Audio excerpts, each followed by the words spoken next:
Hey there, Legal Tea listeners. This is your host, Jenny Roselle. Welcome back for another episode today, episode 174.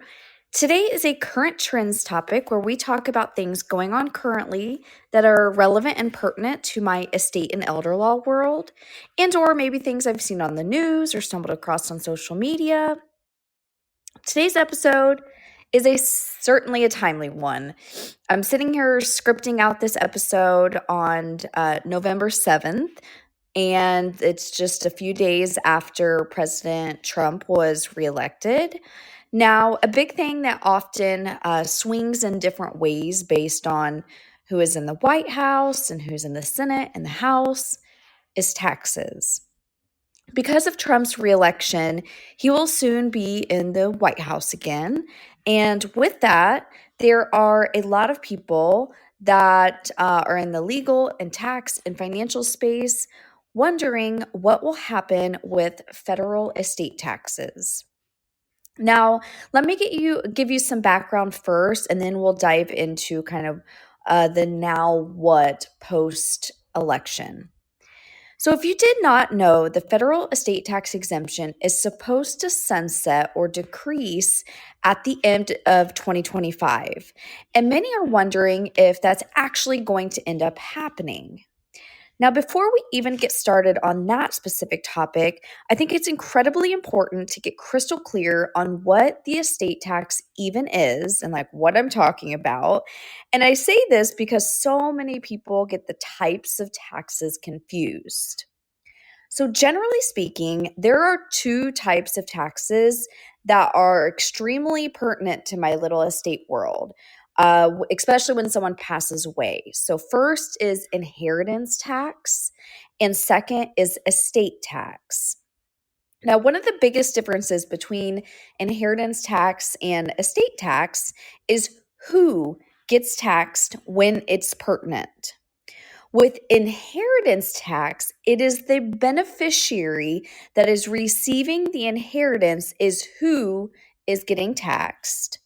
While estate tax, it's the estate of the deceased person is who gets taxed before the distributions happen to go to the beneficiaries.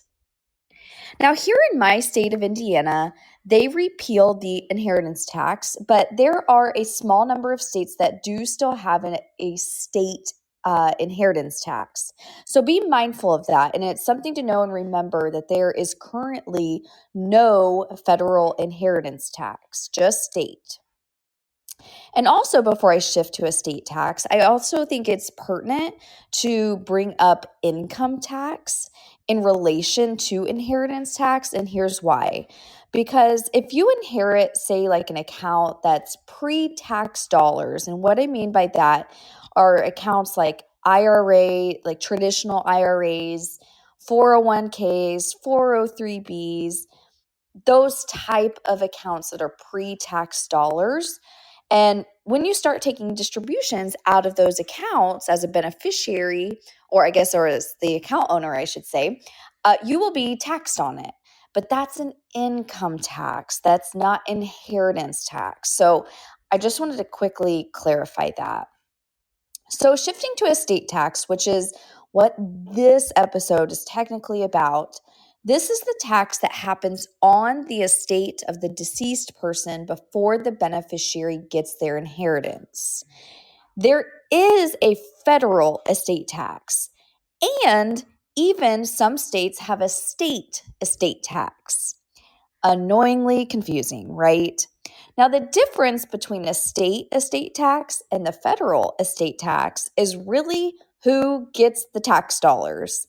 If it's a state tax, then the state estate tax, the state gets it. If it's a federal estate tax, the feds get it.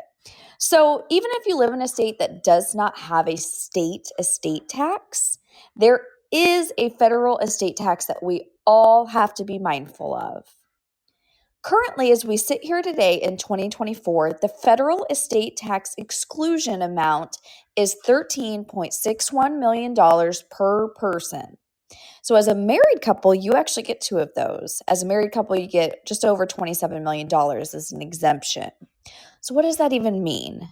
What that means is that estates that have less than those amounts, 13.61 million for an individual, 27.22 million for a couple, there is not an estate tax imposed on your estate when you die. However, if your estate exceeds that amount, the amount of assets that exceed that amount are taxed at a fairly not nice rate.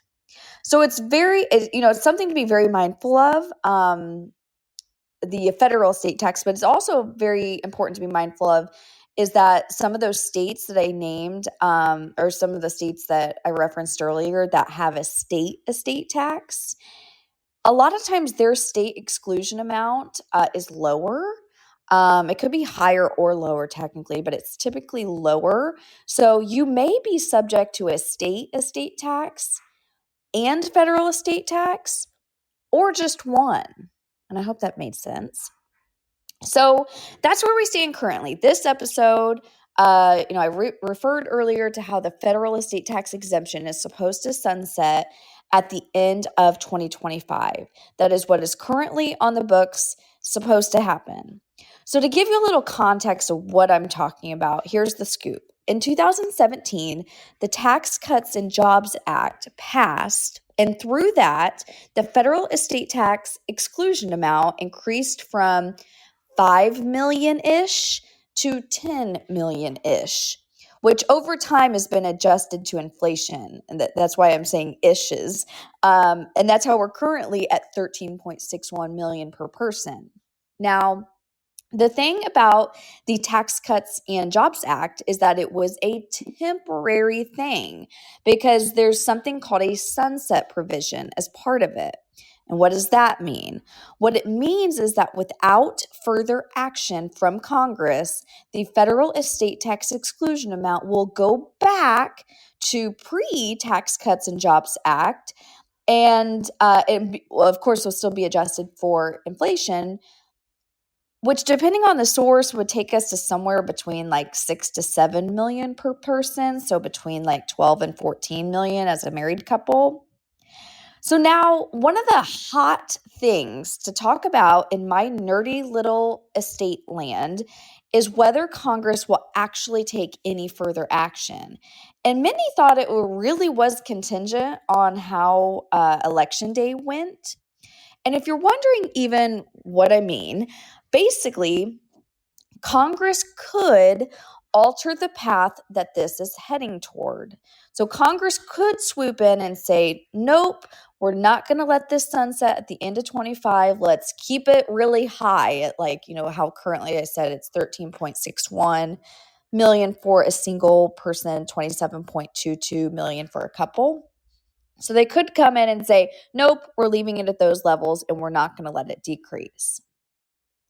The word on the street is that if Democrats took the White House and could get things through Congress, it was likely that they would let the amounts sunset and decrease and would go back to the lower estate tax exemption levels.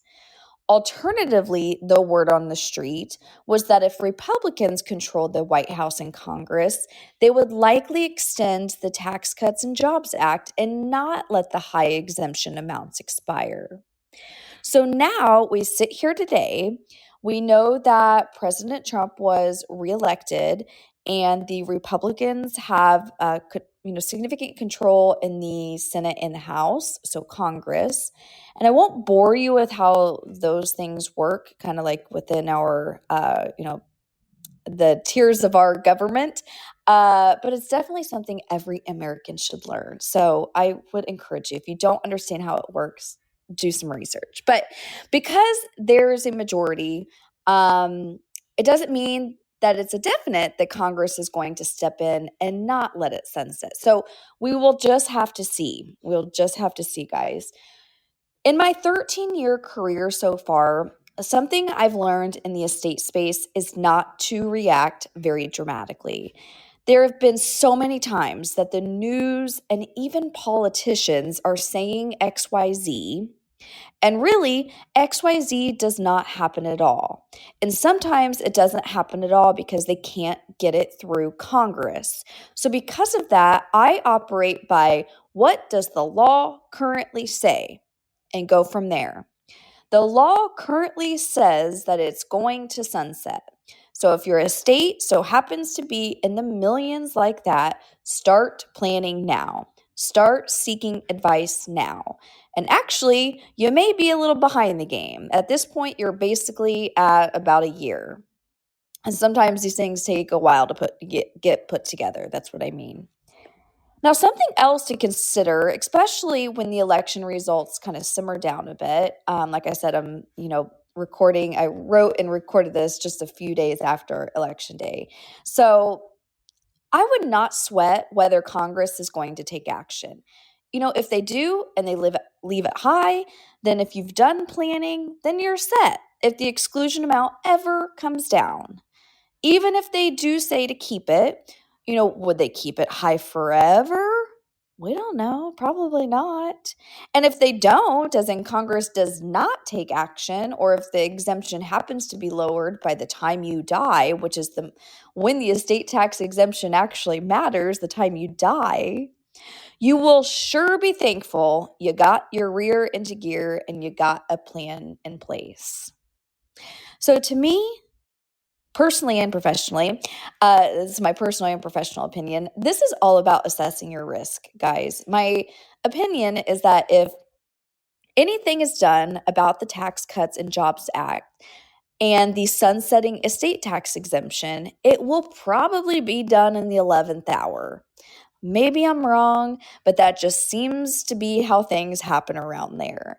And I bring this up because if they wait until the 11th hour, you may not know until it's too late to actually get a plan together. So if you agree that they often wait until the 11th hour and you're basically left left with this risk assessment, right? And it's something that worries you, then get a plan together now or not. If you don't want to make any, dramatic changes to your plan now, I totally get that too. If that's the case, perhaps just make sure you're working with a really awesome team of professionals around you, legal, tax, and financial, because I promise you, people like me are watching this topic like a hawk. In fact, if you're more in this camp of let's just wait and see, then you're certainly not alone. In fact, I was doing some research for this episode and found an article on thinkadvisor.com, which is, of course, linked in the source links for this episode. There were two individuals in that article that both basically said, hey, you can probably breathe and not do anything too dramatic. One was Ben Henry Moreland. He's a certified financial planner who said, quote, "It is likely that many financial planners and clients who have been feeling pressured to consider making major estate planning decisions ahead of the Tax Cuts and Jobs Act sunset are now going to be hitting the brakes. But that doesn't mean it is appropriate for all clients to change their plans from late 2024 and 2025, end quote.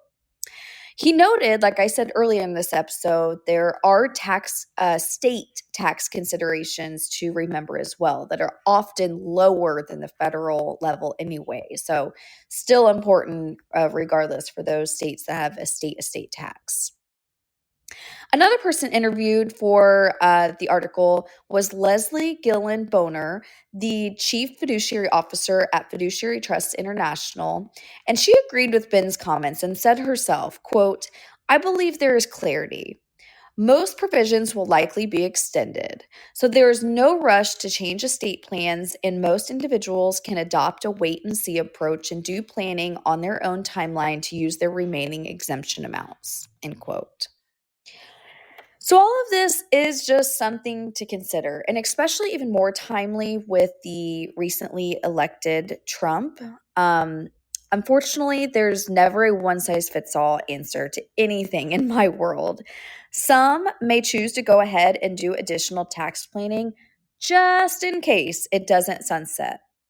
Some may hold off a bit longer and see if that's something that they tackle earlier in his administration.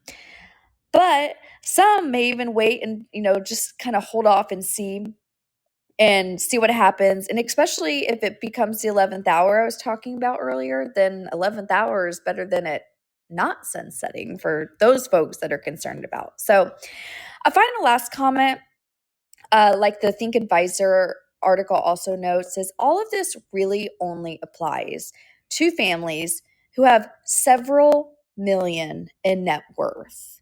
So, of course, this stuff doesn't apply to everyone out there, and it actually probably doesn't apply to the majority of us. But if it does, or if you know anyone that does fit within these categories, it's really good to know and really good to stay on top of, and just make sure that we're all watching to see what ends up happening. So let's wrap up this episode. Next week, we're back to the celebrity estate planning type of episode. And during that episode, we're going to dive into what happened estate-wise following the passing of Charles Kuralt, who is best known for his time spent on CBS. I was inspired to do a episode on him from someone that suggested it on Twitter. So I haven't dove in too much yet, but it looks like he is quite the estate story. Interesting. There we go. Words are hard, I guess. He is quite the interesting estate story. So tune in for an episode on him and his estate next week. Alrighty, talk to you soon, Legal Tea listeners. Take care and be well.